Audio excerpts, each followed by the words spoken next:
Hello, I'm Toycat and welcome back to our second channel video. Today I have some geo news to share with you all, or some geographic / geopolitical news regarding Indonesia, because it has been officially announced that Indonesia is moving its capital city away from Jakarta and indeed away from the island of Java as a whole. If you don't know, Java is the most populated island on Earth, so to move their capital away from that is going to be quite the news. However, this announcement does have a bit of subtext behind it, and the when and why it's happening is a bit interesting. You might find that interesting, but also I wanted to talk about the kind of concept of a capital city as a whole. Why do countries change their capitals? Because it does happen from time to time. And why are countries' capitals established where they are? Because depending on where you live, if you live in, for instance, the USA, Canada, China, India, and a small handful of other countries, your definition of capital might be very different to that of many others. So let's talk about why that is and all the different weird things like that in today's video. Let's dive straight into it. So first of all, we'll talk about Indonesia, because the announcement did just come in a couple of hours ago, according to this right here, that Indonesia is moving their capital. However, the way it's happened is a little bit kind of fuzzy, because again, the reason they gave was because, oh yeah, we want to shift development away from Java, where all the half the population already lives, and move it out of that city into another island where there needs to be more economic development. However, this was something they made just after some election results came in,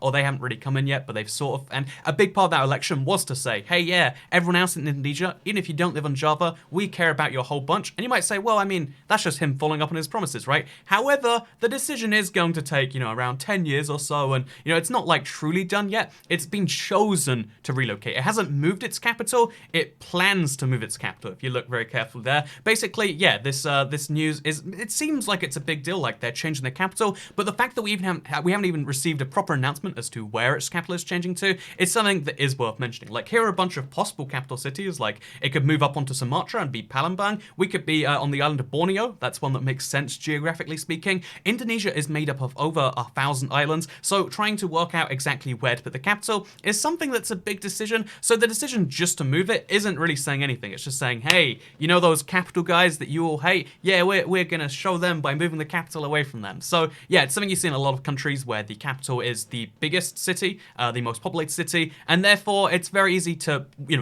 in democracy, every vote is worth the same, and therefore if 90% of the population lives outside the capital, it's quite an easy, in-out group thing to make, right? So yeah, is this going to happen? I'm not going to say it's not, but I will say the context is worth mentioning as oh yeah, they've said in the next 10 years they're changing their capital, and they've said it's going to be away from the crowded Java island, but like, we'll have to wait and see. This is a big developing story that could even take longer, because we know how government decisions on big things like this can get delayed and kicked into the long grass. However, assuming it does change its capital, and that's a big deal, why is Indonesia changing its capital? Like, besides political reasons, like there's always some at least stated reason, if not a real reason, but yeah, there is actually a real reason why you might want to move from Jakarta, because Jakarta being the capital city, it's only got about 10 million people living there, but there is a huge number in the metropolitan area. Around 40 million people live in the area around Jakarta, and over 100 million people live on this one island of Indonesia. Despite it not taking up most of their land area, most of their people live on this one island, and that creates a problem because in a developing country, there is a huge mess that comes from having so many people living in such a small area. If you've never looked at Jakarta on Google Maps, it's a wild ride, a wild experience. If you've ever been to Jakarta, you'll know that it's a even wilder ride to physically be there. Pro tip, Jakarta is not a city I personally recommend unless you like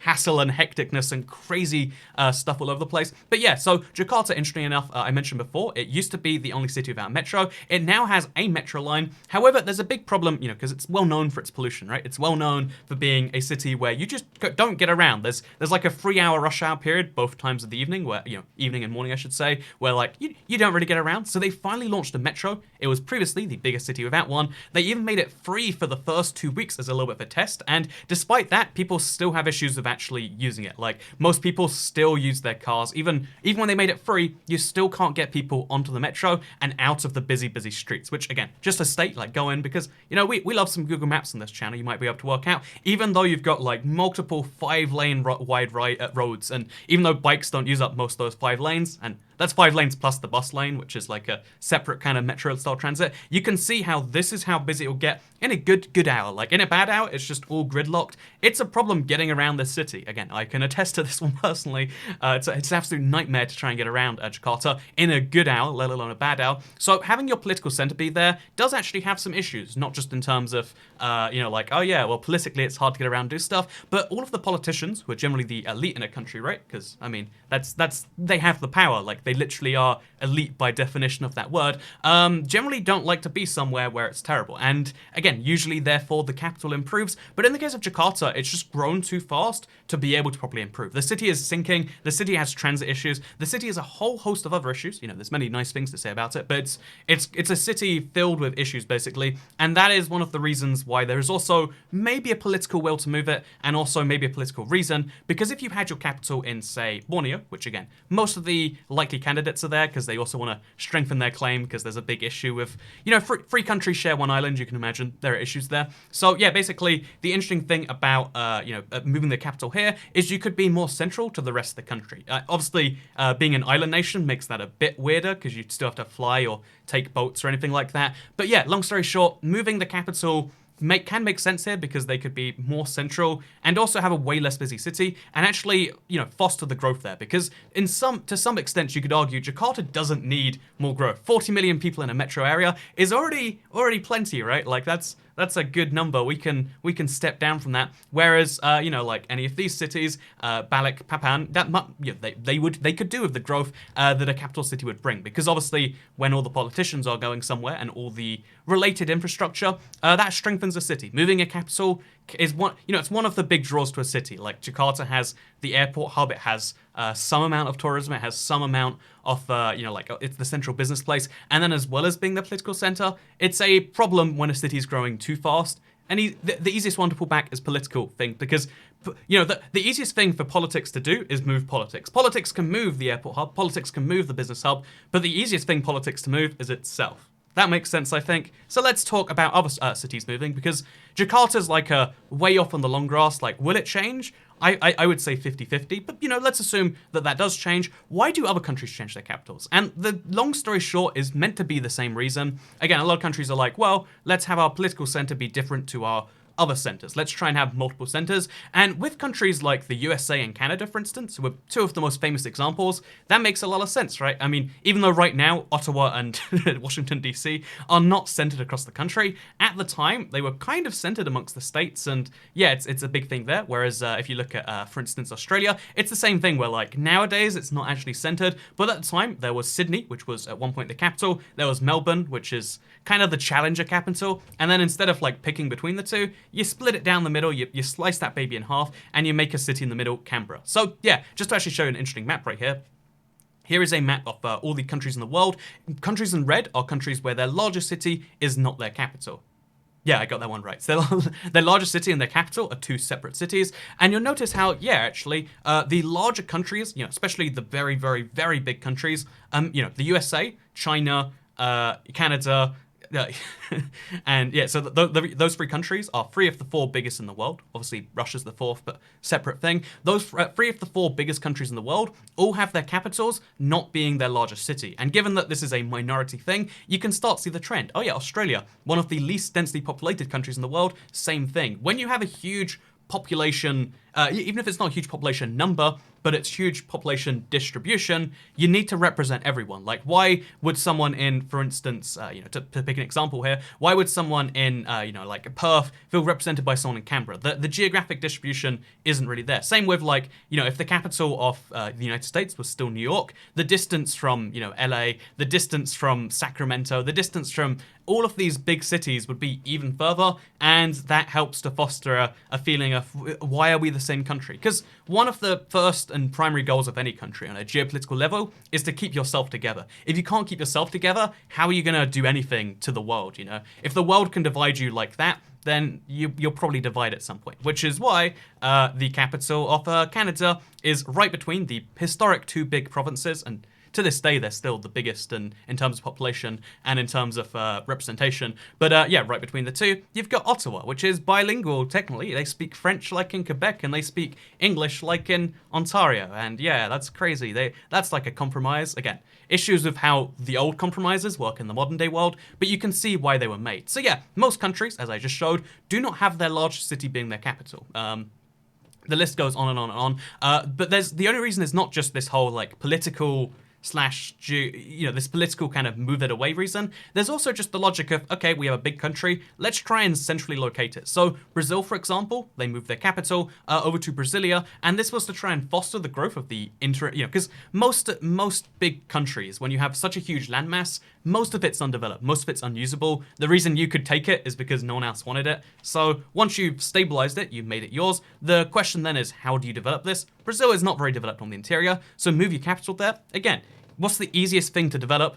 Oh, you can just airlift politics, put it somewhere else, and then there's a huge bunch of development over there. So yeah, that's a thing you can do to reach a new goal, to either spread distribution to an area where there's literally none, there's nothing there, there was previously very little going on. That's why countries like Brazil did it, and the list goes on, but there's basically being centrally located has both the benefit of centrally locating growth, I guess you could call it, as well as centrally locating your government to the people. There are many benefits to it, but then if that's the case, why do not all the countries do it? So, by the way, just as a thing, because again, it's funny, the biggest controversy on this channel to this day, don't ask me how this is the case. We've spoken about Kosovo, we've spoken about so many different things. The biggest controversy, like the one I always had to like, okay, we'll take this video down, was because I was talking about the US states, and some people from the United States, again, very small minority, are very upset when you get state capitals wrong. They are wildly upset that I assumed the capital of Alaska was Anchorage. It's like, no, how dare you assume that about Alaska? I am, like, I have never seen people so angry as to state capital mistakes. And one of the reasons I made that mistake is because, again, look at the list of state capitals in America. Blue is where the largest city is the capital. A minority, it's like, what is that, like 13, 14, 15 states? Whereas the majority, the state capital is used, again, to centrally locate power within the state. In California, LA is not the capital. In New York is not the capital, despite them being the two largest cities. Instead, it's Sacramento. Instead, it's Albany. Oh, I'm sorry if I'm wrong about that. Don't shoot me. It's fine. I made a mistake. But whatever the capital of New York is, it's definitely not New York, despite half the population being there, because America's a geographically big country, so it tends to spread out in that way. So there we go. Now we've kind of mentioned that. I wanted to talk a little bit about the kind of cultural difference between, let's call it America, China, Canada, Australia, and between the rest of the world. Again, there's a handful of other countries that do fall in the category of largest city not being the capital, but it's the minority opinion across the world, and especially in Europe. Here is the list of countries where the largest city is the capital. So bear in mind, there are 50 countries in Europe, and of those 50 countries, literally 3, again, technically excluding micro-countries, but micro-countries are kind of basically just cities, but whole separate thing. But looking at this, you can be like, oh, so we've got Switzerland, where they barely even have a capital. It's kind of not even really a thing, right? Then we've got Belgium, where like, okay, this, their capital's kind of not even really their capital. It's kind of this weird European capital that's also a neutral zone between the two sides. And then we've also got Turkey, where their capital is one of their most important cities. Sorry, their capital is not their most important city. The most important city happened because it's on the divide. You can see 3 examples from 50 countries. It starts to make sense, right? Like, oh yeah, in Europe, capital city, largest city, they're synonymous, because over time, even if you make your capital not the most popular, even if you make your capital not the most popular city, it could tend to grow into it. And that's not how this actually happened, because what tends to happen in Europe is, oh yeah, the most powerful city becomes the capital. By being the most powerful voice within, a huge place, you become the capital, and that's why so many cities have their capital being their most populous city, which is why in Europe, we assume, oh yeah, is it the most populous city in the country? Probably the capital then. Like I know the capital of, let's pick a random country. I haven't looked at the map in a few minutes, but the largest city in Ghana is Accra, I want to say. Is it the capital city? Let's go find out. Oh, it looks like it is, right? Because, again, easy guess to make. Whereas if you're American, those two facts can seem entirely unlinked. Like, oh yeah, capital city of Ghana, Accra. I wonder where most of the people live in that country then. Again, I'm just broadly speaking, but that's the general That's why there's this big mishmash, especially on the internet, you see, where you can easily guess guessing one to the other is linked in Europe, whereas in North America, where both the two largest countries, the US and Canada, both have capitals and state capitals that are often unlinked, you can kind of see the sense in that. So yeah, today we learned Indonesia is changing their capital away from Jakarta, and today, hopefully you learned exactly why this is how Europeans view things. Again, 47 out of 50. What is that as a percentage? Like 94% correlation rate? Whereas in America, the correlation rate is like 30%, and that's not even a good rate. That's like the opposite of a good rate. So yeah, thank you very much for watching today's video. Hope you learned something about capitals, and if you didn't, then I hope you heard something I said. Some people, I didn't realize this, but like some people are just like, you know, somewhat in the middle of some of those rants, I think he's speaking a different language. And if that's what you think, then let me know. Also, I'll post links to the book in the description. I was amazed by the support I saw in the comments. Like I was thinking like, oh yeah, if I get one sale, that'd be cool. And that sounds like I'm being sarcastic, like, oh, you're a YouTuber, of course you'd expect that. But I don't know how many people, actually down to read that. Everyone says they want something, but the difference between wanting something and actually going through some effort to get something, it was cool to see. So if you have bought it, let me know in the comments. If you want to check it out, again, it's pre-ordering. It goes out in what, like a day, I want to say. Tomorrow it'll be available for the world to buy and download, etc.